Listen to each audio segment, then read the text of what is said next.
It's time to talk about Game of Thrones, The Long Night. Except I made the mistake of wearing these when I watched the episode. So, I didn't see a damn thing. Can you tell me what happened? Ba-da-ba-ba-da-ba-ba. Hello, my friends. Welcome to Thumb Together. My name is Andrew Fantasia, and today we're going to be talking about Game of Thrones Season 8, Episode 3, The Long Night Together. As always, if you enjoyed this video, please feel free to give it a thumbs up and give some love to that subscribe button as well. Otherwise, the Night King is going to get me. Oh, wait, maybe he won't.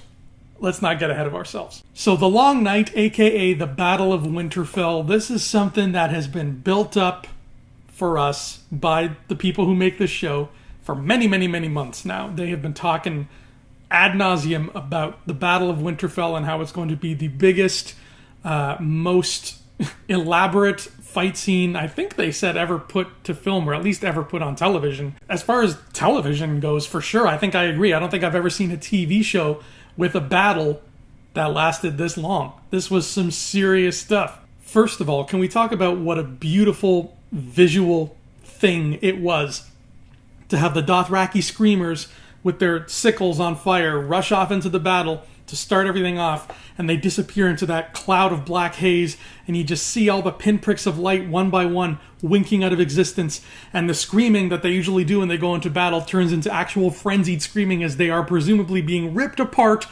by the White Walkers until you can't see a single damn flame on the horizon, and you know shit went south over there. That was probably my favorite part of the episode, I want to say. I mean, there were other highlights, obviously, but just that shot of just one by one, the fires going out, and you see the faces of Sam and Grey Worm and the rest of the Unsullied as they're watching this happen. Like, yeah, the Screamers are getting there. They're going to take out the first wave for us. This looks great. And, okay, we're losing some fires throughout here. It's okay, keep it up. Just keep the battle going, and we're going to be okay. We're okay. There's maybe like four flaming swords left. This is not good.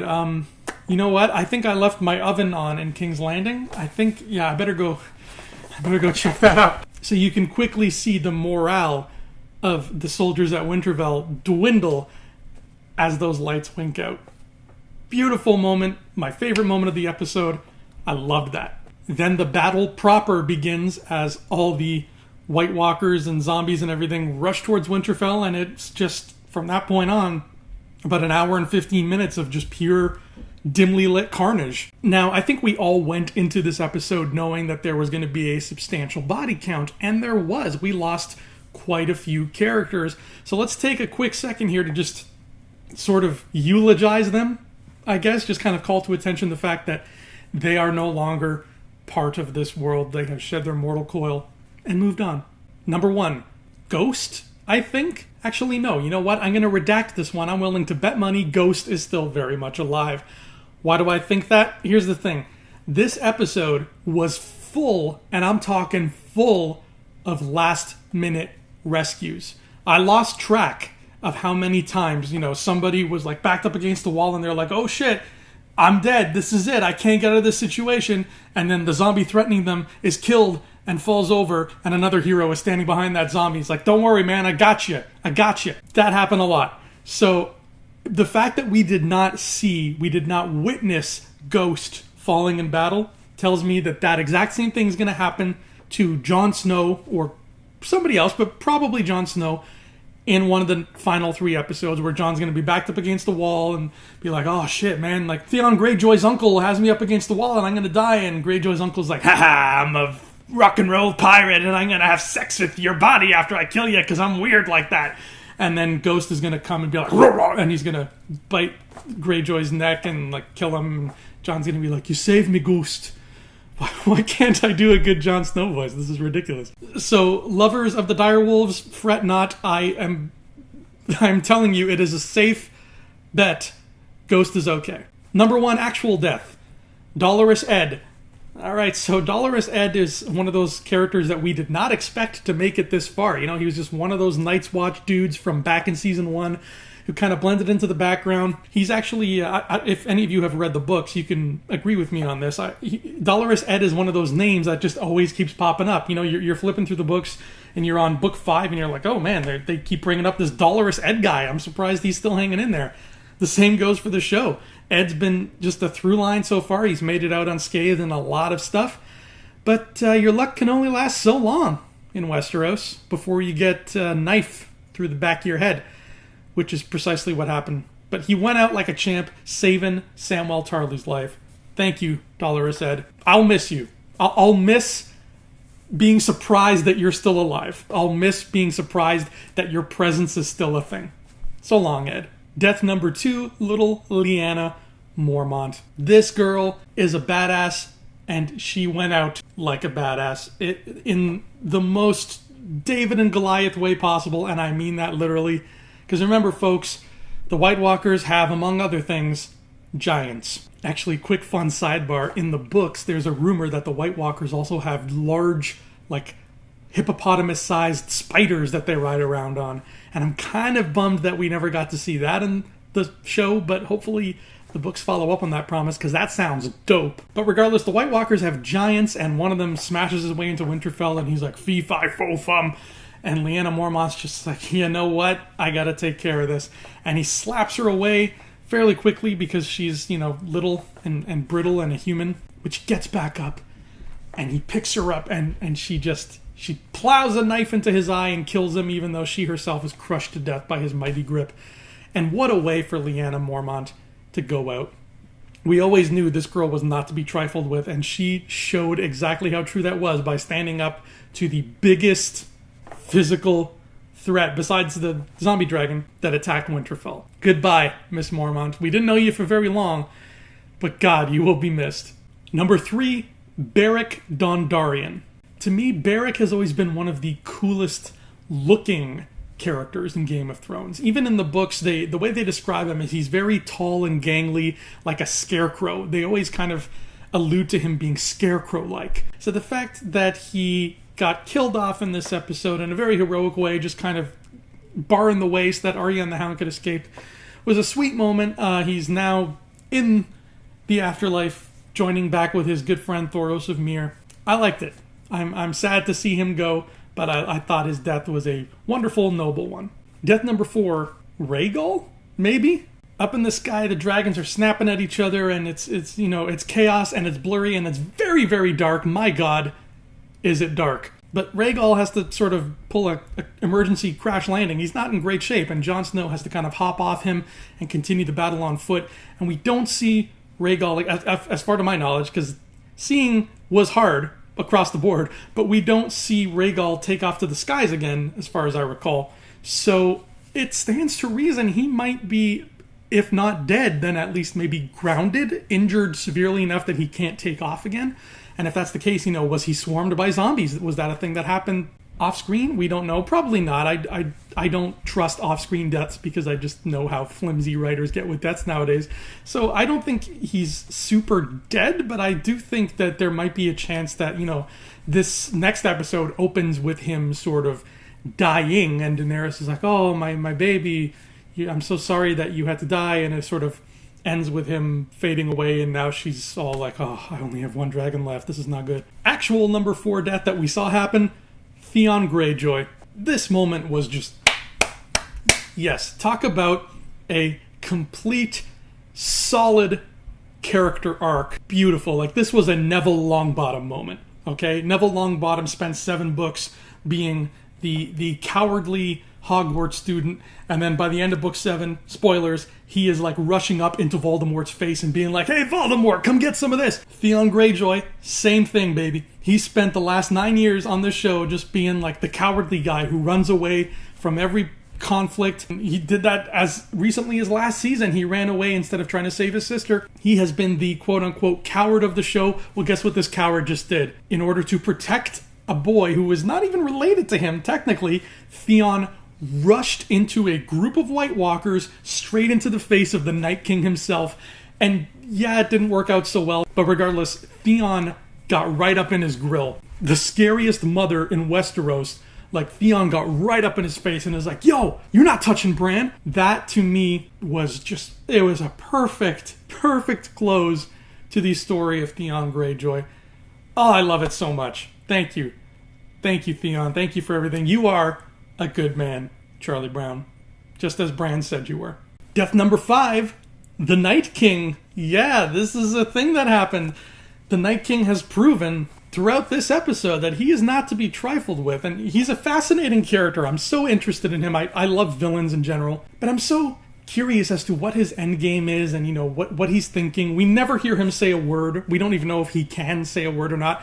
I theorized incorrectly that before all was said and done in Game of Thrones that we would hear him speak and that it would be kind of this big moment. He would open his mouth and be like, "Rah," or say something. He would actually say words. But what we did see in this episode was some very interesting stuff regarding him. Like, first of all, like I said, with Theon Greyjoy, he's got like superhuman speed and strength. He can, block a spear, break it, and stab a guy with it in less than a second. He is also, as we learned, immune to fire. And that is horrifying to think about. Like, Daenerys and Drogon were just full on like spitting fire. It was like Luke Skywalker at the end of The Last Jedi, okay? It was just they're firing at him on all sides. He is engulfed in the hottest flames imaginable. And then when Daenerys finally is like, okay, that's enough, and she stops and the dust settles, and the Night King's just like standing there, walking out of the flames, like, what else you got? And this is one of my favorite moments in the episode too, but not for that, not for the visual of him stepping out of the fire, which was very cool, but because of something he does when he steps out of the fire. He looks up at Daenerys and he smiles. Normally the Night King has always just been sort of, like expressionless. He's like a zombie. He's like Michael Myers. He's just an unstoppable silent killing machine. But this is the first time in my memory that we see the dude emote. He steps out of that fire and he's like this. I found that shit-eating grin just fascinating. Like, it told me so much more about his character than I ever knew before. It told me, like, okay, this guy is not mindlessly charging forward on a path of destruction. This guy has a personality. It's something more human than that. It's something that he wants and something that he, dare I say, enjoys. He digs what he's doing. He digs this. I am now more interested in the Night King than I ever have been before, even though I really was before, just from seeing that smile. So yes, he's dead. Arya drove that dragonglass dagger into him. The same one that was meant to kill Bran has now saved Bran. So it's like poetry. They rhyme. Even though he's gone, I would still like to learn more about him before the show is over. And I think we will, and I'll get to that later. Big death number 6, Jorah Mormont. Jorah, my boy. You went out like a champion. It's just so fitting. It's so fitting for the character. I mean, since episode 1, he's just been there by Daenerys' side. This loyal knight. He was this great little exposition machine in season 1. Like, we were seeing Essos through the eyes of Daenerys, and every time they moved on to a new location, she would turn to Jorah and be like, oh, where are we now? And Jorah would tell both her and us, the audience, be like, oh, we're in this place, home of the Horse Lords. It's quite nice. See that statue? That statue was built by Emperor Luhan. I don't remember the lore. I'm sorry. And ever since that season, Jorah's whole thing has been, I love Daenerys Targaryen with all my heart, and I'm going to protect her to the end of my days, to my dying breath, because that is the honorable knightly thing to do. And he fulfilled that promise, baby. He fulfilled exactly that promise. He was literally, in this episode, a human shield for her. He was a meat shield. He would take swords to the chest so that, Daenerys could kind of hide behind them and then pop out and stab the dragonglass into a zombie's head. That's the most basic, raw definition of bodyguard I have ever seen in my life. And then finally, the last big death, Melisandre. Now, it's been a long time since we've, seen the more supernatural elements of Melisandre. To be honest, I can't remember what her whole deal is. I had totally forgotten about the whole enchanted necklace thing until this moment, because, it was just never really brought up again. So after everything is said and done and the sun starts to rise and the battle is over, she just sort of walks away and takes off the necklace and ages and dies. Now, I'm sure there's some kind of, in lore like super deep, sweaty explanation as to what Melisandre's deal was in this episode.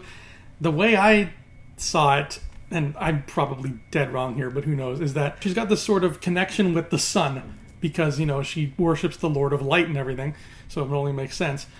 Where the amulet kind of shields her magically from everything and makes her look like young and smoking hot and stuff, and when she takes it off, you see her true form as this wrinkled old witch.